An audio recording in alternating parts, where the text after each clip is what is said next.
Between making this video about my report and making the last video, I was looking this over, and I know I had decided to drop price, but what occurred to me is I don't see anything up here in which I looked at price with income and with temperature to see if maybe price was suppressed the same way income and temperature were suppressed, or income was suppressed by temperature. So real quickly, I'm going to go ahead and do two more two-variable models, price with income and price with temperature, just to see what I get from that. So I have go ahead and build off of what I have here. I'm going to do a price temperature model, and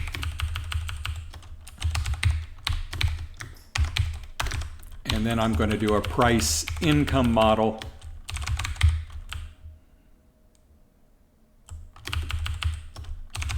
I don't think this is going to amount to much, but I'm just, I talked about putting the final nail in the coffin, and I don't think I did a very good job of doing that. Not a very good job of hammering. Okay, so let me just run those portions, and they're not going to appear down here, they'll appear up here in the console window. So let's do it one at a time. So I dropped from with all three variables in the model, we had 0.72, I dropped to 0.63. So okay, I'm good with leaving price out. And then on this one, I dropped to, oh my gosh, I dropped to 0.067. So price and income aren't doing anything together. And that really shouldn't surprise me because price wasn't that effective of a variable. And income, the only way it was effective is if it was included along with temperature because of suppression. So, okay. So let's see, do I want to add anything to this? I think I will just say, so how much did we drop here?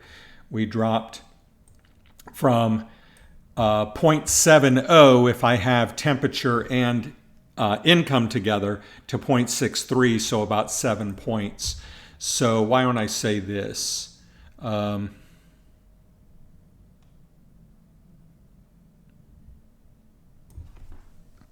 another sentence in here.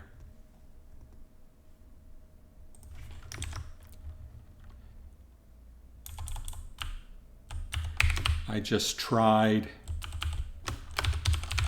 other two explanatory variable combination results in drops of 7 percentage points and more in the amount of variation of consumption amounts that can be explained. Okay, so that's good.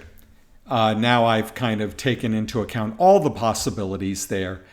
Now here I went ahead and said I'm keeping income in the model and temperature in the model. So, okay, we have our model. So now it's on to interpretation. So let's go ahead and look again at the income temperature model, which was right here. And we can see our coefficients.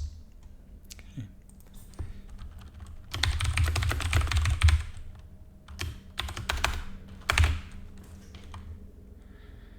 So we have that our prediction for consumption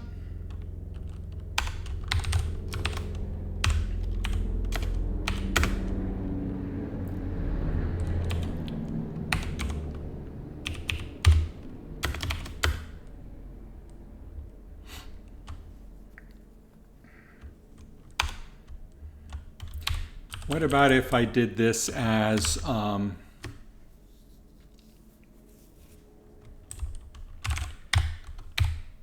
put in CONS for consumption, might be easier for interpretation here.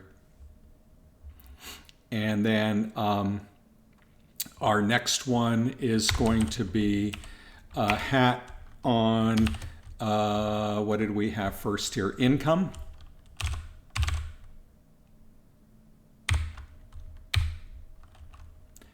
And that's times then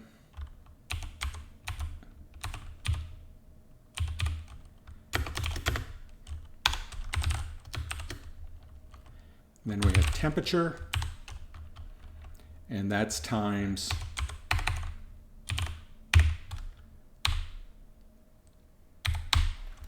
okay. So I can look at the way it's going to look. Consumption equals minus 0.113 plus hat income times 0.00353 plus temperature 00354. Okay. And if I'm worried about those spaces there, I could put in a little asterisk for times. That maybe looks a little neater there. So what does this tell us? It tells us, going back to my code book, I have average family income per week in US dollars, price of ice cream per pint, consumption of ice cream per pint, and average temperature in degrees Fahrenheit. Okay. So even though these effects are stable, they're really tiny.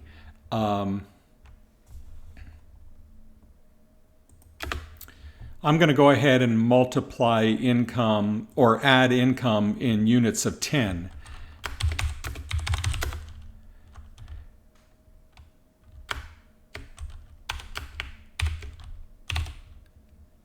For every $10, the backslash there is to show a dollar sign because it's a special symbol.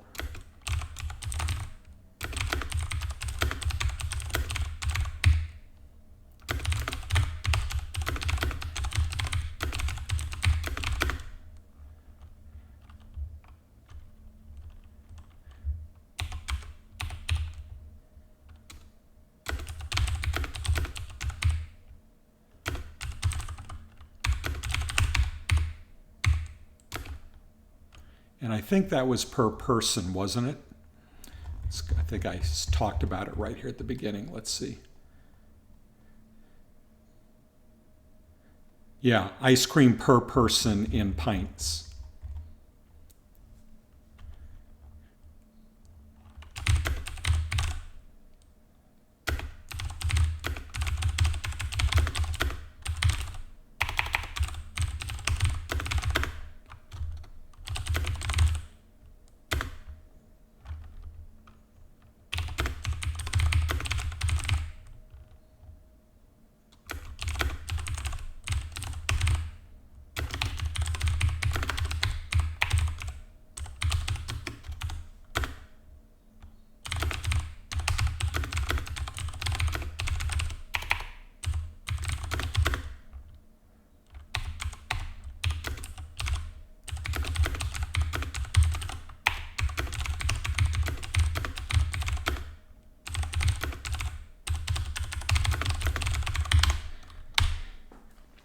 All right, so the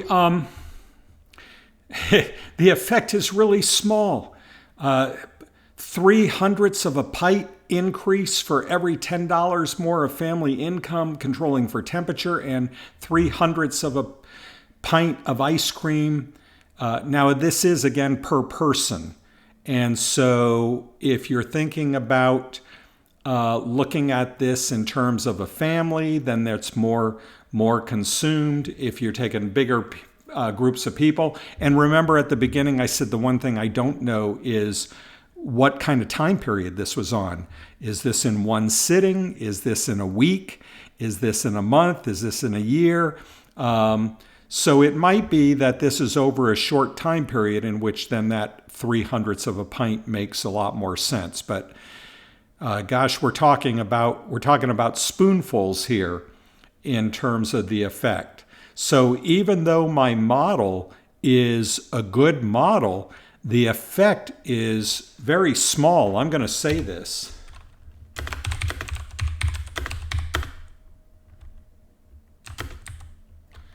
And the stability of the model, notice the p-value here. The model is very stable. Actually, let's save that. Let's talk about that, because now we're talking about getting into inference. And so before we get into inference, let's go ahead and so I'm just going to say here,